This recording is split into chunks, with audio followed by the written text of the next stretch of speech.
else. He nails them all and then picks one who he gives her the seed to, So for the gorillas, I've seen some films like that too. Yeah. Well, for gorillas to be one-on-one in a trailer, which is where they were living, right? That wasn't happening, So by that time, she had kind of given up on that. So now she wanted to enter the educational field. So she said she had been wanting to have an interspecies communication exchange with hearing children, and she wanted our children who were hearing children who knew how to sign questions for Coco, have that filmed, sent it to California, put it in Coco's TV, have her look at it.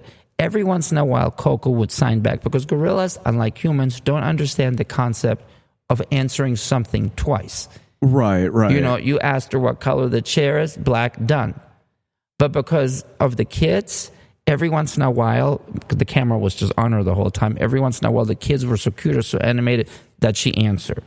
And so we had one of the first, I've always said the first, but who knows, somebody's going to prove me wrong. So I will say we had one of the first interspecies communications exchange between gorillas and hearing children who knew sign language in the state of Florida. That's insane. The great tragedy, Aaron, is that this was happening at the peak of my alcoholism. Oh, man. So there was a whole kind of negative as it was happening. I lost the project because of it. Oh, but still, I mean, that's such an accomplishment that you can look back on and go. I am. And, the school has forgiven me. I've not been teaching for 15 years. Was that your exit from teaching? No, I got sober. They were very good to me. Okay. They were wonderful to me, and I'm very grateful. Hold on. Sure. Take all the time you need. I'm saddened because I feel I've done the school a disservice because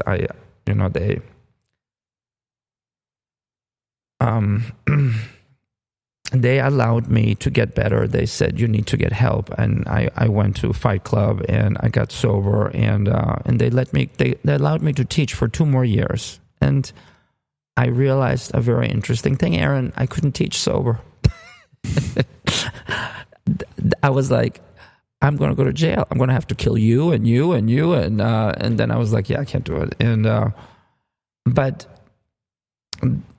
the women who ran that school, and it's still around, and it's one of the most progressive private schools in Orlando, in Florida, in the world. Amazing school run by wonderful people. We were part of history. That is a very big moment in human history. Well, thank you. Okay, let's kind of keep it here. But what I've done is I've been able to reconnect with a couple of students, Melissa, and we are planning a reunion here at the gallery. Oh, no kidding. I've taught over, I think the number is 4,000 students over my 17-year career. And I have only met 3 since I stopped teaching. 3 of all of these kids. So we're going to have an event here, a big reunion. We have we formed something on Facebook called Kenworthy Connect. KENNWORTHY, Connect with a K, I think.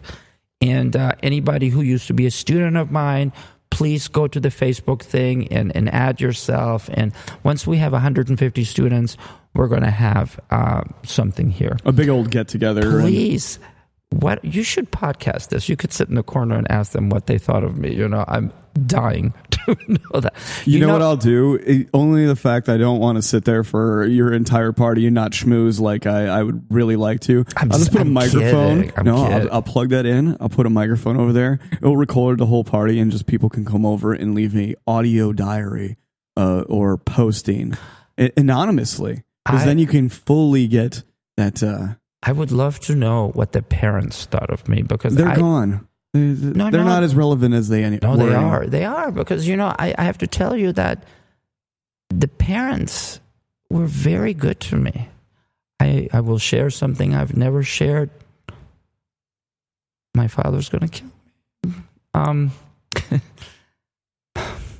Are you sure you want to do this? I do. Okay, cool. Because I am so grateful to the parents. I told you I'd never had a DUI, right? Right. But I was stopped twice by policemen whose children were my students. And one of them said, Mr. Garbe. And I said, yeah. I said, you teach my son. And he named the kid's name. And of course, I didn't know who the fuck that was. So I was like, oh my God, he's so wonderful. He said, you're going to stay here. You're going to sleep it off. I'm going to be back in 3 hours. And if you can drive, you'll follow me. You'd think that would have stopped me. 2 weeks later, I get stopped again by another parent from my school. Same story, didn't know who the hell the kid was. But believe me, I knew afterwards. I didn't stop drinking. It took me 1 more year. But I have to say the universe was super kind to me. You know, it's almost like, why did you get a DUI? And why did I not? That's a really good question. Is because specifically, I thought I'm going to talk completely outside my belief reign, but it is going with that higher power kind of religious kind of whatever, which I am not in any way, shape, and form. I am an atheist, and I don't believe in karma. Cheers. That whole kind of cosmic universe was giving me enough warnings so many times. And if you're going to be as honest as you are, then I will be as honest as I am. Particularly, it goes back to one of the ways that I skated by for so long. Is I was actually coming home from a bar in downtown Orlando, and where I was living at the time wasn't, I would say, the best of living conditions. It was almost like being a transient every other week kind of a scenario. I lived in flop houses and shit like that, and that story is entirely too long. I love saying flop houses. I know. Flop houses. You know, we now call it a trap house. Basically, it was where a crack house. No crack. No crack. I'm sure it came through. But it was a drug den. That was clearly what it was, and I was renting a room from some nefarious fucking people. Yeah. And basically through that, I was coming home from, I believe the bar was called, it was the only sports bar downtown at that time. I don't know. It was on a corner. It still got a Bacardi rum hanging from the thing, so I know it's still there, but not open. And you know, every downtown club changes every 3 or 4 months. And I was driving home after the Yankees had won the World Series, and I was feeling on top of the world, but I was, say, a little bit more drunk than usual, and I would have to say I was stopped in, ironically, almost the same spot in which I got a DUI 10 years later, which is really fucking scary, but that's not really the story I want to tell. But that's interesting. It is very interesting. I think it was maybe 300 feet off of being entirely, this is the first time I ever observed it that way, because I hadn't remembered this in a long time. So I pulled off into this retirement home kind of thing, because I had been pulled over, because I blew a stoplight at a stop sign, because I was still pretty fresh and new to Orlando at that time, and I had just moved into this drug den. And basically, the cop pulled me over. He goes, "Did you know you blew that stop sign?" I was like, "Yeah, I'm sorry. I'm still new to Orlando. You know, sometimes I drive one way, and ironically, that also happened on my DUI time." So that journey, it stopped me, and I got really, really lucky. And I'll tell you why I got really, really lucky is because as the police officer was pulling up to my car, and he got out and he came to the driver's side, which could have been my first DUI. Basically, he goes, "Have you been drinking tonight, sir?" And I said, "Yes, I have." And he goes, and I hear on the radio, "We've got shots fired 4 blocks away from where we are right now. And by the grace of whatever deity that actually does fucking exist or not exist, I was basically allowed to go home that evening. And that was the rest of that story. But someone else's And it didn't stop you, right? It didn't stop me. Not for another, 12 years. Should have been the moment of noticing that there was some problems happening. But the reality is somebody else died that night. So, because that person who got shot died. And I got lucky. So, even with that bitter piece of luck that I have now, I almost wish at some point I would have been locked up that evening for the crimes that I had committed. You know, it would have saved me a whole lot of the DUI, which turned out to be much, much worse in the long run. Do you think the DUI I hate to sound so fucking corny, but do you think it changed your life? No, it didn't. Not for a very long time, because I needed to absolutely hit a place of self-misery, self-hatred, and all that kind of good stuff that Russell Brand likes to talk about in every one of his... I like him very much, by the way. I do as well. I think he's a little egocentric, but other than that, I think he's really awesome. Okay, you are too, and so am I, but he's making money. Come on, he's winning. The 12 fucks of recovery, I love, is one of my favorite things in the world. Amazing. Yeah. Yeah, he managed to make it open to a whole generation. He's one of us. He's a member of Fight Club. Come on. Yeah, he is a member of... Good. I am not a member of Fight Club. Oh, you're not? I am not. How did you do this? I did it by the skin of my back and everything cold turkey, because I had went through that same program 6 or 7 times. And finally I said, I don't believe in their deities. I don't like their school of thought. I don't like the processes. And I have one very ironic terminology, do not like the cult aspect of thinking. So what did I do? Just like I heard Jerry the Angry Alcoholic tell me in one of those meetings when I was listening far, far back, when I was listening, during my little stints of sobriety, which were very few and short in between, basically he says to me, this is not a war. This is your fighting for your life kind of perspective. And finally I took that perspective to my own sobriety, and I decided to put a microphone in front of my face, and I got fucking pissed. Because, and this is my higher power, you're staring right in front of it. Listen, somebody said to me, God is other people. Yeah. That makes some sense to me, but it's not good enough for me to close the deal. I like the idea of good and bad. They're good people, they're bad people.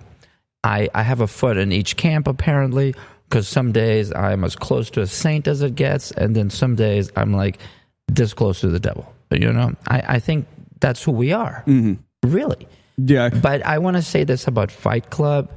It does work. And if you want to get sober, you have a good chance. To me, it's not so much about the books, the attitude. It's about the fact that there's fellowship. The fact that there's a whole bunch of people just like you who are all of a sudden are saying things that make a lot of sense, but only to you. Not to your wife, to your kid, to your parents. I don't know how you were towards the end, but I was socially, I had a very small world, very small world, and I was dying. Not in the dramatic, my body was dying, but I was getting in closer to the idea of, well, if I die, I die, and if I kill myself, I kill. Those thoughts were dancing in my head at such a normalcy that, I was driving down the street and I thought, well, what if I drive into that post? Or what if I hit that car? Over and over, and that's really not normal. Of course, you look at me like you were just thinking that on the way here. No, it actually made me think of something else, but it follows along that human thought that maybe it would be easier if it was over. That thing is called the calling of the void. Calling of the void. That is the scientific, because the human perspective is, while we fear death, we are enticed and romanticize it all the time. We fancy if we get too close to the edge. Any horror movie, thank you. Exactly. We love the whole idea of the end, but we don't want to actually participate in the action of actually dying. But we're wondering how close we can go before it becomes what I would say the issue, the end of life, quote unquote. I have a friend who works in the roller coaster business. He designs and builds roller coasters. I learned an interesting fact. Every time there's a roller coaster accident anywhere in the world, people ride the roller coaster more subconsciously because they love the idea that this is toying with death. Playing with it. And if you're an alcoholic, we fucking fancy the fact. Every time I got behind the wheel of my car, it wasn't just me. I was going to take you and your whole family out, It was a brush fire with death, but at the same time, the only thing that I would say that I have of my resentments and to myself, which I'm slowly getting over, Oh, please tell me how to, because I'm filled with anger, rage, and resentments. Well, it's not going to work for you because while you like to play with fire, this is a little different.